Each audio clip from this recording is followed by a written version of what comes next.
Hi, my name is Mark Keene from Keene Engineering. I'm here to show you our brand new 151S dry washer. It looks a lot on the surface, a lot like our previous models, but it's a whole new machine. We've got a better vibration, better recovery, higher volume material, better engines. I mean, we've really taken this whole machine and done a complete revamp, and it works so much better. We have the absolute best fine gold recovery in the world over any dry washers ever built. Our engine and blower we have is the best system. We've really gone through the entire machine. So I'm going to just give you a couple quick, go through a couple quick things of some of the new enhancements. Probably some of the major improvements we've done is actually in the recovery box. All right, now the scrubbing pins is a big part of the new system. And basically what happens is when the gravel falls onto the scrubbing pins, it will bounce around and it will actually break up and come in contact with the pins. It also creates a nice even flow of material. On all the other dry washers, including our previous model, it was a little bit more material on the center and a little bit lighter on the sides. Now with this new scrubbing pin system, besides breaking up the material better, it gives you a nice even flow of material. So that's been a major improvement right there. All right, now I'm going to talk about a few things about the riffle board. One major improvement is that we've created a dead air space in front of each riffle. In other words, if you have your riffle like this and you've got your cloth right here, well, as the air passes through, it's a little, like a quarter-inch dead air space right here. So it doesn't agitate the material right up underneath up in the corner of the riffle. So we found that little trick made a minor improvement in fine gold recovery. So I'm going to show you what we have inside. This is basically the same riffle board we had in the past, just enhancements. And most of the changes, or a big part of the machine, is this new riffle cartridge that we've come up with. Now, it's really interesting the way it all goes together. You've actually got 4 separate layers inside this riffle cartridge. Starting at the bottom, you have a polyester cloth. It's a very, very staticky cloth. It's the type of cloth when you're a kid, you walk around, you touch someone, and you give them a good shock. And then underneath that, we have a sheet of Lexan or polycarbonate. And that's what creates the dead air space, and then also creates, it stores the static. In fact, there's several different kinds of static. There's actually a chart that you can look at, and it tells you how well this plastic will store static electricity. And most plastics are like 3 to a 5. This is like a 7 or an 8. So it's one of the highest static storing plastics we could find. That's why we chose it. The next thing we have, just underneath your cloth here, is a layer of like a Buna rubber. It's kind of like a waffle pattern. The same thing you see people putting in like their toolbox as a liner. And it works. It's very simple. You know, rubber, like if you rub a balloon against your head and you stick the balloon in the wall and it sticks, that's static electricity. And then on the top layer, we have actual silk screen. It's really a polyester screen, but it's the same cloth that they use to make t-shirts. So it's designed to be stretched and pulled, and we found it to be extremely durable. But the main thing that makes this thing work good is not all the individual components, but the combination. We call this the soft bed technology. See, if you were to dissect it, you would see that each layer is independent. You have your polyester cloth, your polyester carpet rubbing against the Lexan. The Lexan is rubbing against the rubber, and the silk screen is running against the rubber. So you get all those 4 components together, you get an extremely high static electricity charge.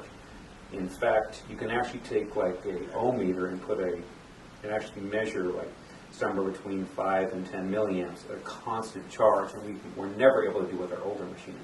We build a static charge over time, but it wouldn't generate a constant charge. So this is also a patented iron, and I cannot believe what improvement this makes. Also, by using this polyester carpet, it gives you an extremely smooth flow of air. So when you put this in your dry washer and you have all the riffles together, you have no hot and cold spots. See, on our previous models, there was a couple areas that had a little more airflow than the other areas. But with this one, you have a completely smooth airflow. It's really nice and consistent. And in fact, because the static is so charged and the airflow is so smooth, when the dust and dirt is coming down the riffle board, you'll actually see a nice smooth layer of material coming down. I'm not of material, but you see a smooth layer of dust flowing down the box, because it's all positive charge, all wants to stay together. And then when it falls off the end of the riffle board, you'll see that you get a pile of dirt here, and you have a pile of dust just in front. So if you don't have, it's not windy, you get very little dust. On a comparison of, let's say, between 1 and 10, and we'll call most of the standard dry washers, including our previous model, was like a level 10 in dust.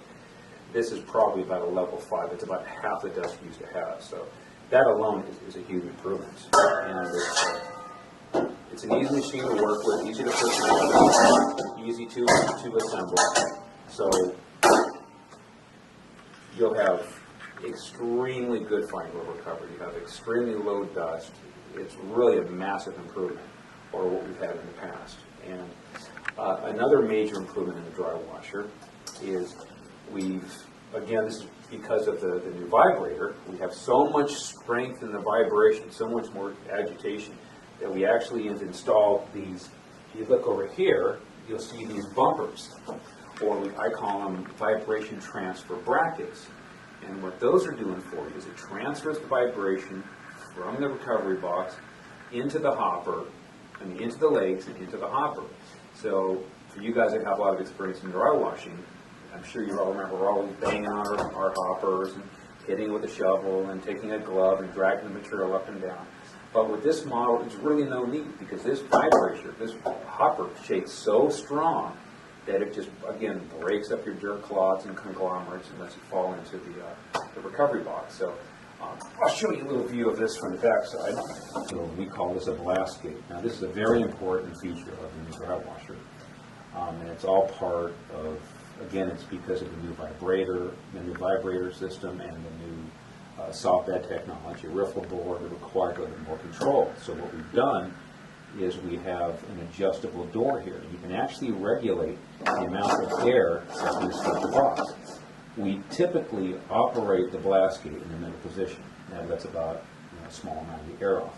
But for example, if it is fully closed, it creates more air pressure in the box, and you'll have more lift on the material.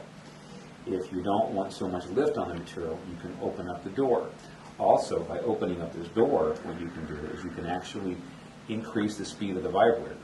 If you can actually do this, if you listen carefully, you can actually, as you raise the door, you hear the vibrator speeding up, and as you lower the door, you hear the vibrator slow down. So, what we found, as an average, you run it in the middle position. You can look at the instructions; it'll give you some more details on how to have it set. But we play with that quite a bit and find it to really make a big improvement.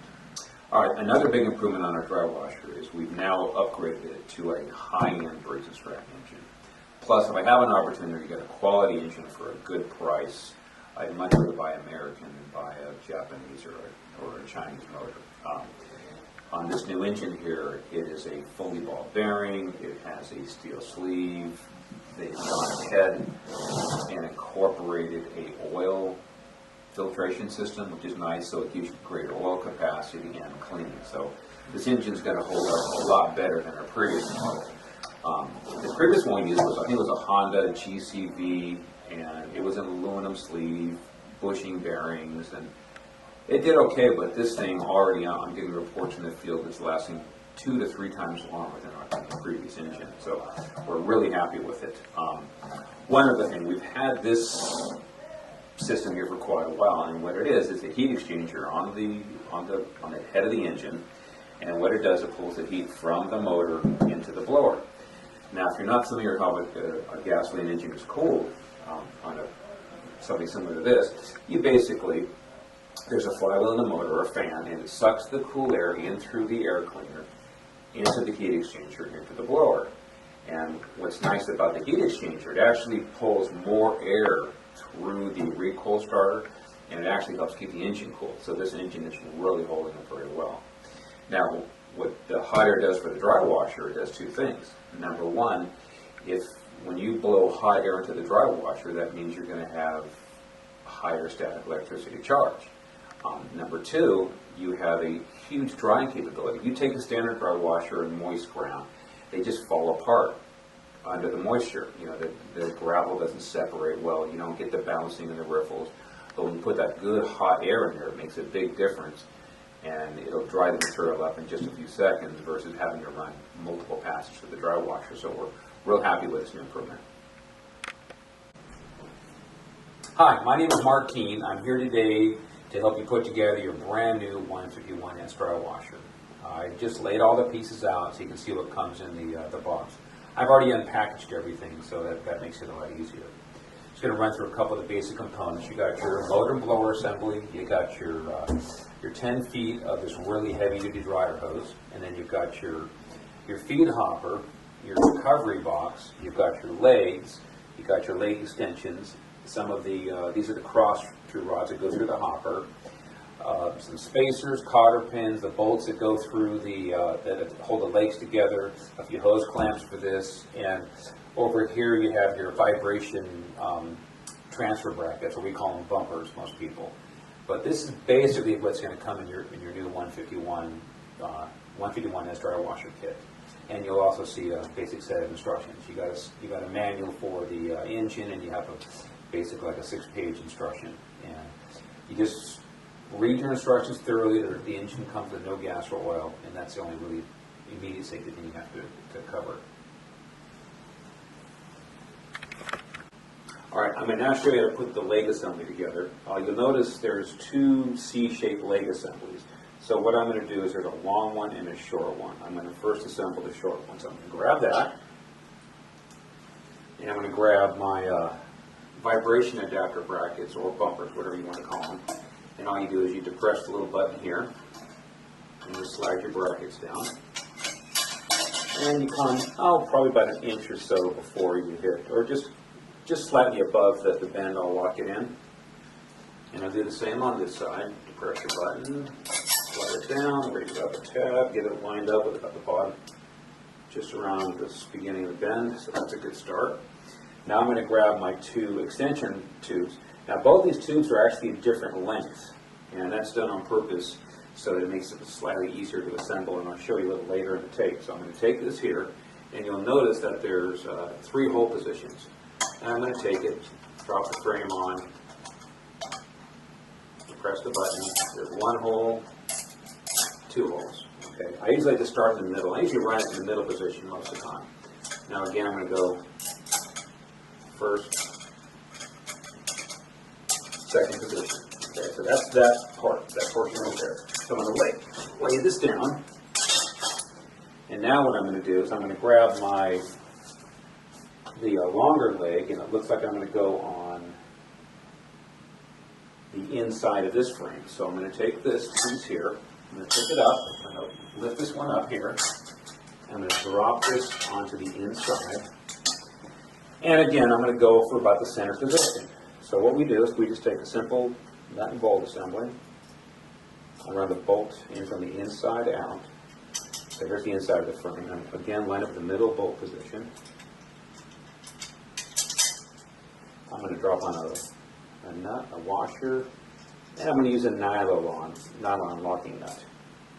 And I'm going to go ahead, I'm going to actually tighten it up right now just to make it a little easier. You don't need much tools, it only takes a 7/16 wrench. So I'll tighten it. This is just started. Okay, I'll go flip over to the other side now. So again, I'll drop this in from the inside of the frame out. Okay, now I've assembled the leg assembly. By the way, I've snugged up these nylon lock nuts so the frame is somewhat self-supporting. You can still move it back and forth, but it'll stay in position. So now I'm going to go ahead and drop it on the hopper. So what you do is a longer portion here you drop towards the top of the hopper, and this side here you'll drop towards the bottom of the hopper. I also have 2 spacers that I have to install. And what I'm going to do is I'm going to go ahead and as soon as I get the one leg through, I'm going to put a spacer in between, just like this, and go right through here. So I'm going to now put the legs in position here.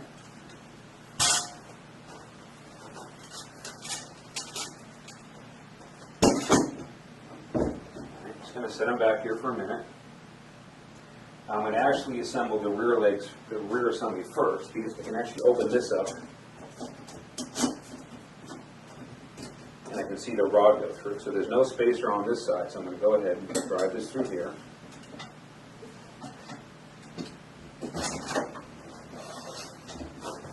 I can see the hole.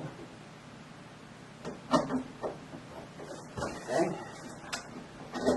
All right. Then I drop my cotter pin. Now I'm going to tilt the whole mechanism forward. And I'm going to go ahead and insert my next leg here.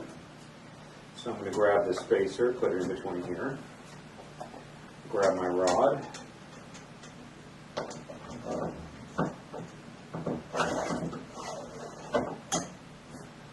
That was luck. It's usually a little trickier to get that rod to go through. So I'm just going to push this big spacer in here. Push the rod through. And set my cotter pin. Alright, so now I can flip this thing back over.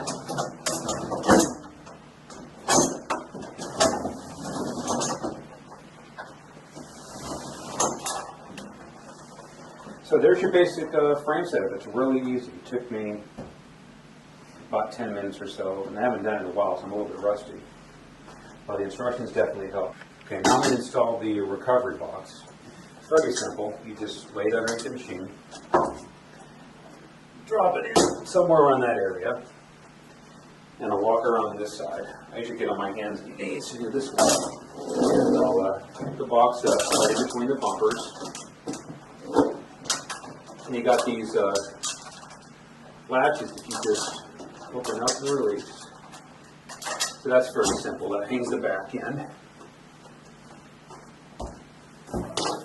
I'm going to grab my hanger assembly. And again, I'll just take this. I'll pick it up, drop it on my knee. And there's several holes here. I usually go to about the central hole. So that's probably about, 3 inches back. And I'll suspend this. I usually like about a 15-degree angle, somewhere in there. And that appears to be about it. So that's your basic assembly of your standard unit, the 151S. You want to put the blower here, so when you dust the machine generates, will blow away from the motor. And it really does make a difference. You want to replace air cleaners and things like that as often. But really the only tools I'm going to need at this point is a couple of hose clamps, a screwdriver to finish up the assembly. So I'm first going to go ahead and assemble the hose to the blower. Put your hose clamp on first. It always helps you get a little twist with the hose in a clockwise motion.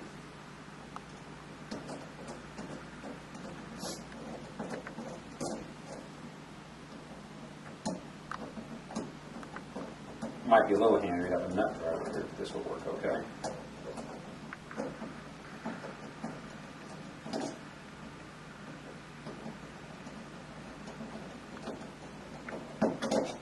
Okay.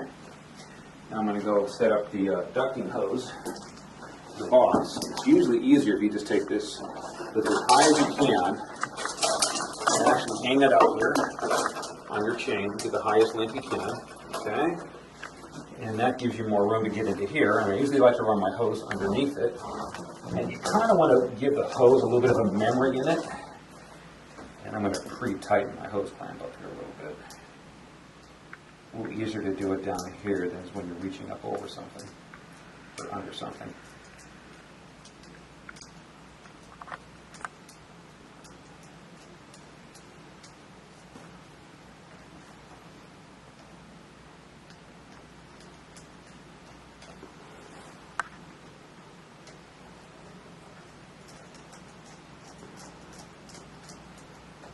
Should do it. So we'll slide this up over it. I'm going to counter spin it slightly in a counterclockwise motion. Slide it on and then kind of rotate it on. And then just tighten up my hose clamp.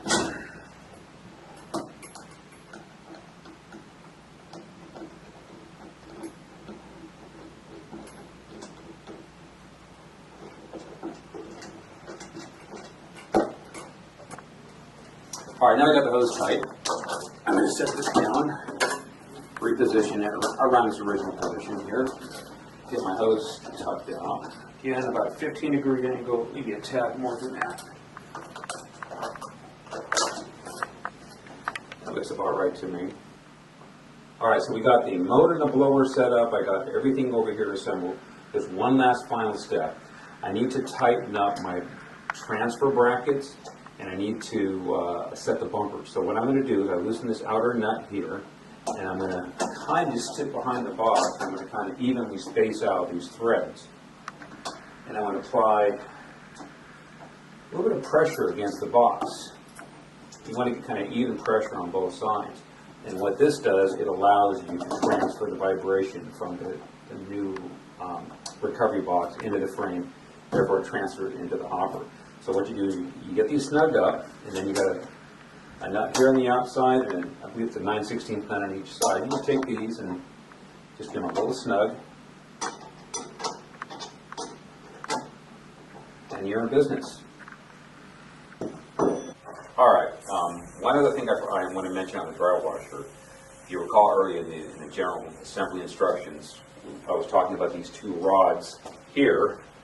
This rod and the one on the other side was slightly longer. I'm going to show you why. And this is one of the cool things I really like about the dryer washer. It's very easy to set up, especially after the first initial setup. So the first step is to tear your machine down. It's real simple. And I'll go back and repeat the assembly. I'll just take and drop the two latches here.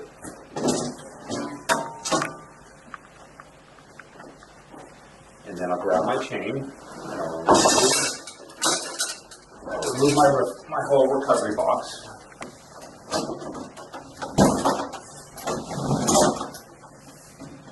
Swing it around this way. Now, this is one of the things I really like about the dry washer. It's a really easy setup and breakdown. So, at this point, I'm just going to go and take my vibration brackets, adapter brackets, or the bumpers. Just slide them down here for the moment. And then in here, we've got the longer and the shorter rod. So you've got a couple buttons underneath here with push pins you got to pull from it. Take that one, just get it out of the sink. Take that one, get it out. And now this whole mechanism here, just fold it over. Look how nice and compact. Now you can actually transport the machine like this. And typically what we do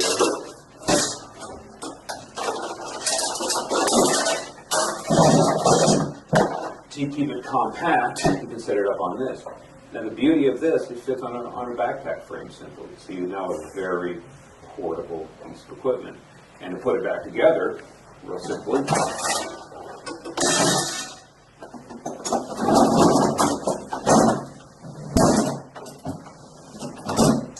now you remember about the rods being different lengths. I'll show you why we do it now.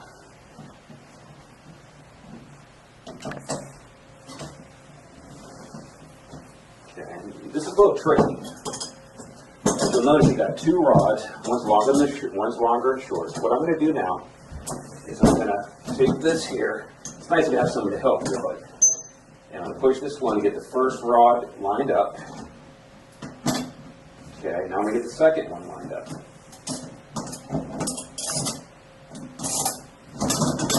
That's it. So put it back together. Flip this over. Grab my brackets. Just above the bend for the moment.